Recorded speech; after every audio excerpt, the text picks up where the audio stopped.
Hello friends, welcome to my YouTube channel. আজিৰ এই ভিডিঅ'ত মই বিশেষকৈ আলোচনা কৰিম আমাৰ যি পিলপিলি বা ই-ৰিক্সাৰ যি অনলাইন চলি আছে তাৰ বিষয়ে মই আলোচনা কৰিম। বহুত এনেকুৱা ধৰণৰ ইউটিউবাৰে বহুত ধৰণৰ ভিডিঅ' বনায় যে ই-ৰিক্সাৰ অনলাইন চলি আছে 1 ডিচেম্বৰ পৰা অতি সোনকালে কৰিব লাগে আৰু প্ৰত্যেকে অনলাইন কৰিলে বোলে ই-ৰিক্সা পাব। তো গোটেইখিনি বস্তু মই এই ভিডিঅ'ত মই আলোচনা কৰি আছোঁ। প্ৰথম কথা হৈছে ই-ৰিক্সাৰ কাৰণে যোগ্যতা কি লাগিব।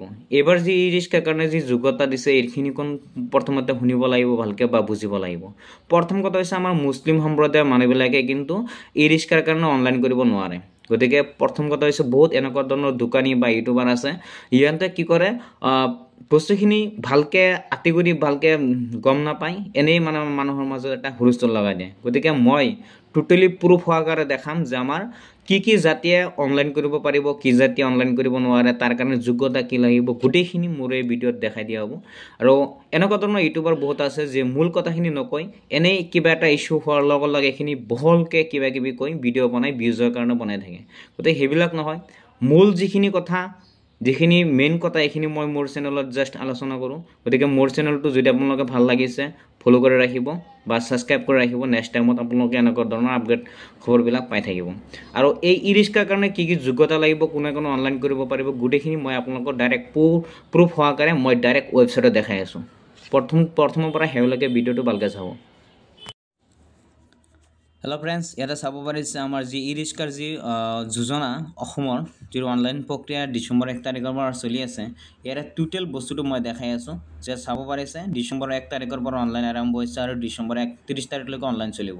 ইয়াৰে বয়সটো হ'ব লাগিব 25ৰ পৰা 30 বছৰ আৰু ইয়াতে কোনো ধৰণৰ পে'মেণ্ট দিব নালাগে। কিন্তু আটাইতকৈ ডাঙৰ কথা হৈছে কি জাতিয়ে অনলাইন কৰিব পাৰিব সম্প্ৰদায়ক অনলাইন কৰিব পাৰিব। ইয়াতে চাব পাৰিছে বেংগলী হিন্দু তাৰপিছত Hindu speaking communities and other minority. গতিকে ইয়াতে ভালকৈ চালে গম পাব যে আমাৰ যিখিনি কেটেগৰী আছে ইয়াতে কিন্তু আমাৰ এইখিনি দিয়া আছে কিন্তু নট এলিজিবল মানে কি জাতি বা সম্প্ৰদায়ে অনলাইন কৰিব নোৱাৰিব এইখিনি কিন্তু ভালকৈ চাব আপোনালোকে। এইখিনি কিন্তু মেইন কথা। গতিকে আপোনাৰ ইয়াতে স্পষ্টকৈ দিয়া আছে আমাৰ মুছলিম মানুহবিলাকে কিন্তু ই-ৰিক্সাৰ কাৰণে অনলাইন কৰিব নোৱাৰে। ঠিক আছে, বাকী জাতিবিলাকে পাৰিব, খ্ৰীষ্টান বুদ্ধিষ্ট জৈন শিখ এইবিলাক পাৰিব। গতিকে মুছলিম সম্প্ৰদায়ৰ মানুহবিলাকে অনলাইন কৰিব নোৱাৰে।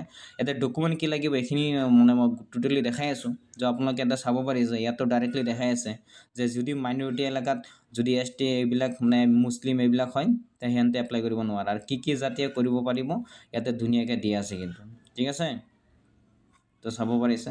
আৰু ডকুমেণ্ট কিন্তু লাগিব আধাৰ কাৰ্ড, ভোটাৰ ID, তাৰপিছত কাষ্ট চাৰ্টিফিকেট লাগিব, এছপ্ৰুফ ইনকাম চাৰ্টিফিকেট লাগিব, ফটো লাগিব, ড্ৰাইভিং লাইচেঞ্চ যদি আছে, মোবাইল নম্বৰ আৰু ইমেইল লাগিব।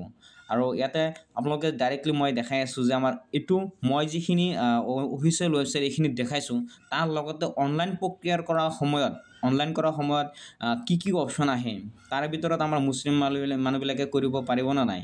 তো এইখিনিও মই ডাইৰেক্টলি প্ৰুফ সহকাৰে দেখাই আছোঁ। চাব পাৰিব ইয়াতে আমাৰ যিখিনি মেইন কথা আছে যে আমাৰ ইয়াতে কোৱালিফিকেশ্যনটো ইমান এটা মেজৰ নহয়।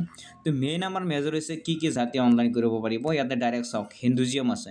গতিকে এতিয়া আপোনাৰ মুছলিম মানুহবিলাকে কৰিব নোৱাৰে। তো কাষ্ট চাওক আপুনি বেংগলী বা হিন্দী বা আদাৰ্ছ এইবিলাক কাষ্টে কৰিব পাৰিব। গতিকে মুছলিম মানুহবিলাকে কিবা এটা বস্তু নাজানি এনেই মানে বস্তুখিনি দৌৰাদৌৰি কৰি থাকে, ডকুমেণ্টবিলাক ঠাইত জমা দি থাকে আৰু দৌৰাদৌৰি কৰি থাকে। গতিকে আপোনালোকে এইখিনি ভালকৈ চাব একবাৰ, চোৱাৰ পিছতহে আপোনালোকে অনলাইনটো কৰিব। আৰু বেলেগ জাতিয়ে কিন্তু অনলাইন কৰিব পাৰিব।